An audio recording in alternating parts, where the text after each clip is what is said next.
Hey everyone, thanks for tuning in. I'm Jason Wehrli with WCFab, and here we are driving the 87 K30 Duramax swap.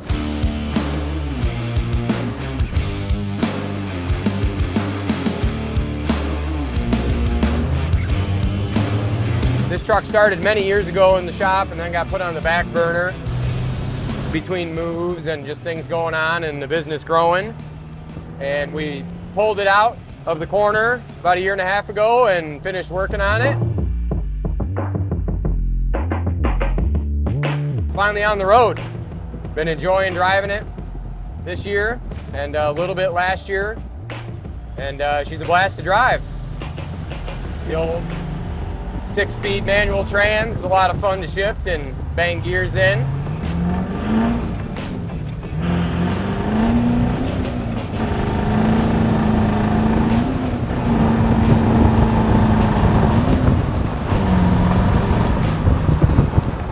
A lot of guys out there that have a square body and a Duramax and would like to do a similar project, and we've done a few of these now. Suburbans, pickups, putting a Duramax into a square body chassis or putting a square body onto a 01 to 10 style chassis. The last couple we did, we got drawn up in CAD pretty well, and we're getting really close to putting a kit together for the DIY kind of guy. We've got a kit that's going to be a bolt-in engine mount, components that weld to your square body core support, a fabricated transmission cross member to allow you to put a Duramax Allison, Duramax ZF6 combination into a square body chassis. We've got a big block style aluminum radiator with dual fans, as well as a nice air-to-air intercooler and the necessary bracketry to mount those components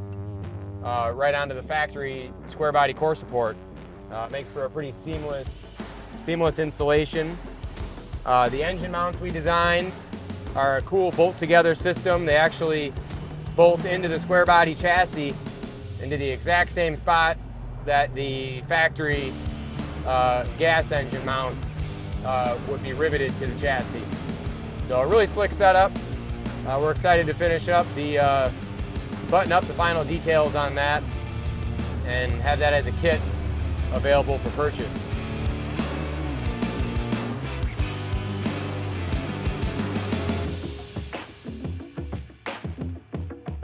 So we got a little over 2,000, about 2,500 miles on the truck now, and it's proved to be pretty flawless. Rides really nice, runs great, and we're pretty happy with it. Earlier this year, before summer started, because obviously it gets parked in the winter time, we finally found a little time on the schedule and we finished buttoning up the interior, able to get the sound mat and the heat mat on the floor and the firewall, and get the carpet in it, get the ceiling headliner installed.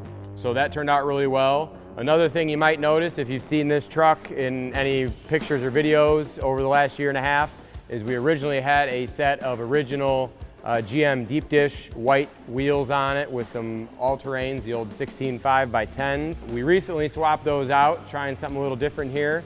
We've got our new WCFab 3-piece billet wheel assembly.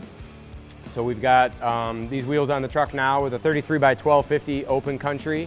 It's a 17x10 wheel, and as I said, it's a 3-piece billet. So we've got spun aluminum inner and outer halves that are heat treated, and then we machine the billet center out of 70-75 5/8 inch thick billet aluminum.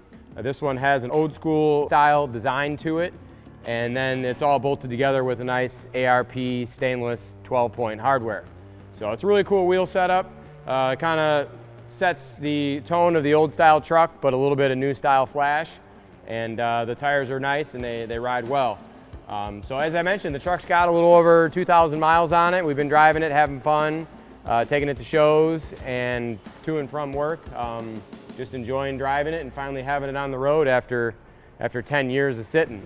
So if you've got any questions at all about the swap projects, if you've got a Duramax or a square body and you're interested in having a project like this done, we've done handfuls of them over the years, and we are more than capable, as you can see, of putting out a nice high quality fit and finish swap. So feel free to reach out to our sales team if you're interested in having us do that, or if you're a DIY guy and you're interested in the conversion kit, go ahead and send us a message, leave a comment below so we can gauge interest in that, and it might help get that product to market a little bit sooner if we have more interest than expected. So that's a wrap on our 87 K30 Duramax swap project. If you've got any other questions about the truck itself or any of the parts of the build that you might have missed, make sure to follow up with the 3 previous episodes. And any other questions, feel free to drop a comment below. Thanks a lot for watching.